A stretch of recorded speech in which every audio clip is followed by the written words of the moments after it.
गुरु प्यारी साध संगत जी, प्रेम से कहना धन निरंकार जी। आशा करती हूँ सद्गुरु माता जी की कृपा से आप सभी अच्छे होंगे।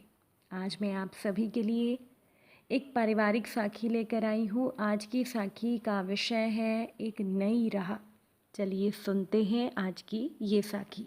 साध संगत जी, अर्चना गुस्से में भरी हुई विक्रम के ऑफिस से आने का इंतज़ार कर रही थी। जब विक्रम घर आया तो अर्चना ने गुस्से में कहा, ये माँ जी सामने वाले घर में क्यों रह रही हैं? विक्रम कहने लगा, मुझे नहीं पता, शायद उनकी गांव में रहने की इच्छा नहीं होगी। तो क्या वो मुझसे पूछ कर कहीं रहेंगी? तुम तो उन्हें अपने घर में नहीं रख सकी, बाकी उन्हें जहाँ रहना है वो वहाँ रह सकती हैं। वो अपनी मर्ज़ी की मालकिन है, उनके पास अपना पैसा है, वो जो चाहे कर सकती हैं, इससे हमें क्या लेना देना। ये बात सुनकर अर्चना का गुस्सा थोड़ा कम हुआ कि इस बारे में विक्रम को कुछ भी नहीं मालूम। साध संगत जी, अर्चना जब भी अपने कमरे की खिड़की या बालकनी पर खड़ी होती तो उसे उमा जी दिखाई दे जाती थी। उसका मन गुस्से से भर जाता था। अर्चना की माँ नीलिमा जी आधे घंटे की दूरी पर रहती थी, इसीलिए रोज़ ही वो अर्चना के घर आ जाती थी। तो एक दिन अर्चना ने परेशान होते हुए कहा, देखो ना माँ, मेरी सास को मैंने अपने घर में जगह नहीं दी तो वो मुझे चिढ़ाने के लिए सामने वाले घर में ही रहने लगी है। तो नीलिमा जी ने चाय पीते हुए कहा, मुझे तो पहले से पता था कि ये औरत बहुत तेज़ है, तभी तो मैंने शुरुआत में कह दिया था कि तू इससे दूर ही रहना। बस इसी तरह से तुम्हें सास के बोझ से बचने के लिए अपने पति को अपने वश में रखना होगा। अर्चना ने मुस्कुराते हुए सर हिला दिया और पीछे खड़े विक्रम ने सब सुन लिया था। आज उसे समझ में आ रहा था कि बिना किसी बात के ही उसकी पत्नी अपनी सास से इतनी नफरत क्यों करती है। अर्चना ने जानबूझकर अपनी सास का अपमान किया था ताकि वो उनकी ज़िंदगी से दूर हो सके। जब अर्चना के घर पर बच्चे का जन्म हुआ था तब विक्रम ने कहा था, खुशी का मौका है, हम माँ को यहाँ बुला लेते हैं। तब अर्चना ने गुस्से में कह दिया था कि जब हम गांव जाते हैं तो माँ जी मेरे साथ अच्छा व्यवहार नहीं करती हैं और ऐसे समय में मैं उनका चेहरा देखकर कोई तनाव नहीं लेना चाहती, इसलिए उन्हें यहाँ मत बुलाना। ये सुनकर विक्रम सन्न रह गया, लेकिन मौके को समझते हुए उसने पत्नी से कोई बहस नहीं की। इसी बीच जब एक दिन उसकी माँ खुद ही बिना बुलाए गांव से शहर आ गई थी, तब अर्चना ने अपनी सास का बहुत अपमान किया था। आज जब विक्रम को ये सब पता चला कि पत्नी के इस व्यवहार के पीछे उसकी माँ की पढ़ाई हुई पट्टी है, तो वो चुपके से अपनी माँ उमा जी से मिलने के लिए पहुँच गया। अपनी माँ को उसने सारी बातें बता दी। ये सब जानकर उमा जी हैरान रह गई।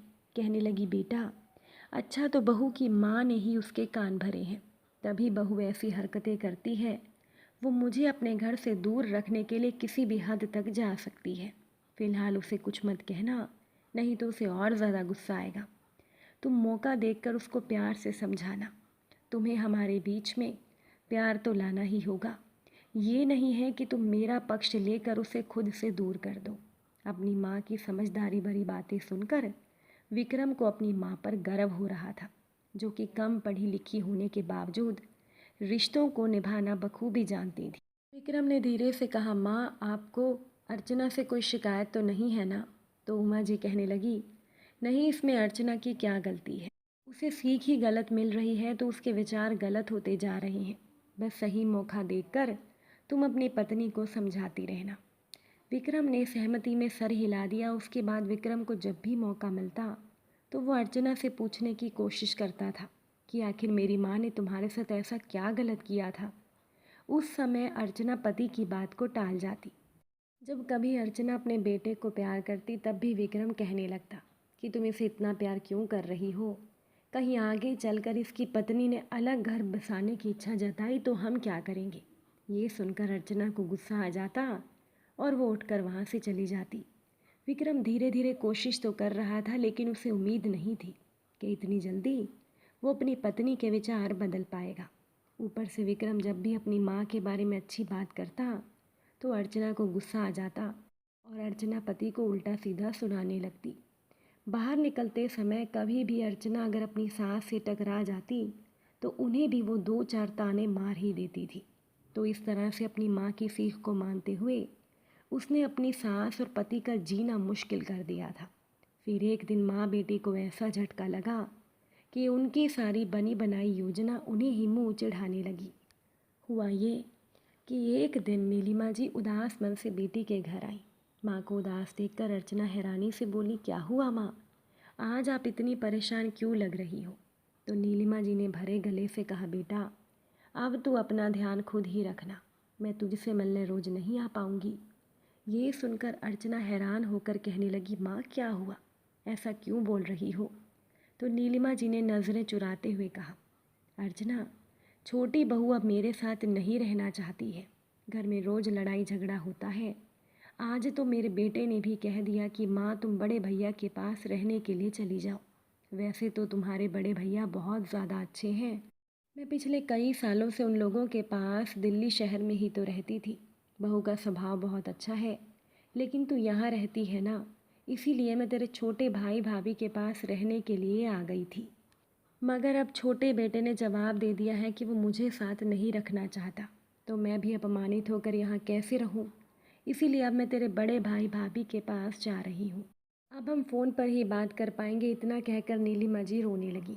तो अर्चना को गुस्सा आ गया। अर्चना गुस्से में बोल पड़ी, माँ मेरे छोटे भैया और भाभी तुम्हारे साथ ऐसा कैसे कर सकते हैं? आखिर तुम माँ हो उनकी, क्या बुढ़ापे में तुम्हारा ध्यान रखना उनकी जिम्मेदारी नहीं बनता? तुम रुको, मैं अभी भाभी से बात करती हूँ। जैसे ही अर्चना ने फ़ोन उठाया तो नीलिमा जी ने उसका हाथ पकड़कर उसे रोक लिया। कहने लगी, जिसके मन में ये बात आ गई कि उसे मेरे साथ रहना ही नहीं है, उसे मैं मजबूर नहीं कर सकती। मैं तो बस तुमसे मिलने आई थी। आज शाम की मेरी ट्रेन है, थोड़ी देर में मुझे निकलना है। अर्चना ये सुनते ही सन्न रह गई। उसके भाई भाभी का स्वभाव तो बहुत अच्छा था। उसने कभी सोचा नहीं था कि उसकी भाभी कभी ऐसे भी रंग बदल सकती है। नीलिमा जी ने धीरे से कहा, और सुन बेटा, हो सके तो मेरी एक बात मान ले, तू अपनी सास को घर लेकर आ जा। हमने मिलकर उन्हें तेरे घर से अलग कर दिया था और हमें मज़ा भी बहुत आ रहा था, लेकिन आज जब मुझ पर बीती तब मैं तेरी सास के दर्द को अच्छे से महसूस कर पा रही हूँ। बिना वजह अगर बेटे बहू अपमान करने लगे तो कितना दुख होता है, ये आज मैं समझ पा रही हूँ। मैं हमेशा सोचती थी कि तेरे घर में सास का झंझट नहीं रहेगा तो तू ज़्यादा सुखी रहेगी, लेकिन मैं उस माँ के बारे में भूल गई थी जिसके जीवन का आधार उसके बेटा बहू ही होते हैं। आज जब मुझे झटका लगा तब मुझे समझ में आया कि तेरी सास को कितना बुरा लगा होगा। इतना कहकर नीलिमा जी अपने आंसू साफ करते हुए वहाँ से चली गई। अर्चना अभी भी शून्य में ताक रही थी। तभी विक्रम ऑफिस से घर आया। विक्रम कहने लगा, अर्चना ये सब क्या हो गया? मैंने सुना कि माँ जी दिल्ली जा रही हैं। अर्चना दर्द में डूबी हुई बोली, हाँ, यहाँ मेरा छोटा भाई और भाभी उन्हें साथ रखना नहीं चाहते, उन्होंने साथ रखने से मना कर दिया। विक्रम ने गहरी सांस छोड़ते हुए कहा, चलो माँ जी तो किस्मत वाली हैं कि उनका एक बेटा और है, लेकिन जिस माँ का एक ही बेटा होता है वो बेचारी कहाँ जाएगी? ये शब्द अर्चना के दिल पर तीर की तरह चुभ गए। फिर अगले ही पल विक्रम ने सही मौका देखकर एक और चोट करते हुए कह दिया, वैसे हमारा भी तो फिलहाल एक ही बेटा है, अगर उसने भी बड़े होकर हमारे साथ ही ऐसा ही किया तो हम भी क्या कर सकते हैं? अर्चना भरे गले से बोली, नहीं, मेरे बेटे को मैं बहुत प्यार दूंगी, वो मेरे साथ कभी ऐसा नहीं करेगा और बहू को भी मैं प्यार से रखूंगी। ये सुनकर विक्रम व्यंग्य से हंसते हुए बोला, अरे नहीं नहीं, बहू को प्यार से रखने से क्या होता है? मेरी माँ ने भी तो शुरुआत में तुम्हारे साथ कितना प्यार भरा व्यवहार किया था, लेकिन देखो अब क्या हो गया, मुझे तुम्हारी खुशी के लिए तुम्हारी बात ही माननी पड़ी। अब तो अर्चना से और सहन नहीं हुआ। वो फूट फूट कर रो पड़ी और कहने लगी, आज माँ जी की हालत देखकर मुझे मेरी गलती समझ में आ गई है। मैंने भी एक माँ का दिल दुखाया है।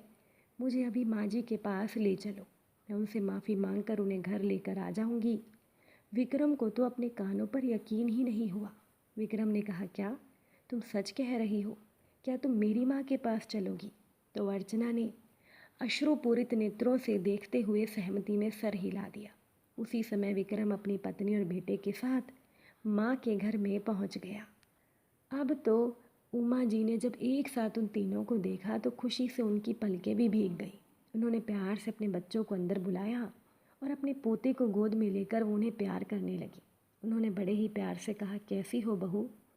अर्चना का गला भर आया। वो अपनी सास के पांव छूते हुए बोली, माँ जी मुझे माफ़ कर देना, मैंने आपके साथ अच्छा नहीं किया। जो मैंने आपके साथ किया आज वही मेरी माँ के साथ भी हो गया। मेरी माँ अब अपने बड़े बेटे और बड़ी बहू के पास दिल्ली जा रही हैं। मैं आज आपसे माफ़ी मांग कर आपको साथ लेने के लिए आई हूँ। आपको मेरे साथ चलना ही होगा। अब से आप यहाँ अकेली नहीं रहेंगी, बल्कि हमारे साथ हमारे घर में रहेंगी। ये सुनकर उमा जी ने नम आंखों से बेटे की ओर देखा तो विक्रम के होठों पर एक छोटी सी मुस्कुराहट आ गई। उमा जी ने बहू के सर पर हाथ फेरते हुए कहा, बहू, मुझे यकीन था कि तुम्हें एक ना एक दिन अपनी गलती समझ में ज़रूर आएगी। वैसे भी मैंने तुम्हारे प्रति अपने दिल में कोई कड़वाहट नहीं रखी है। तुम मेरे बेटे की पत्नी हो, मेरे पोते की माँ हो, इसीलिए तुम हमेशा मेरे दिल के करीब ही रही हो। बस तुम मुझे समझ ही नहीं पाई। अर्चना सर झुकाए खड़ी थी। तो उमा जी ने कह दिया, मगर अभी भी देर नहीं हुई। तुम गलती का एहसास होते ही मेरे पास चली आई। मुझे तुमसे कोई शिकायत नहीं है। चलो अब घर चलते हैं। और इसके बाद फिर वो पूरा परिवार एक साथ रहने के लिए एक नई राह पर चल पड़ा। साथ संगत जी, ये सब कुछ किया हुआ विक्रम का ही था। विक्रम ने ही अर्चना के छोटे भाई और भाभी से मिलकर उन्हें अपनी माँ की हालत के बारे में बताया।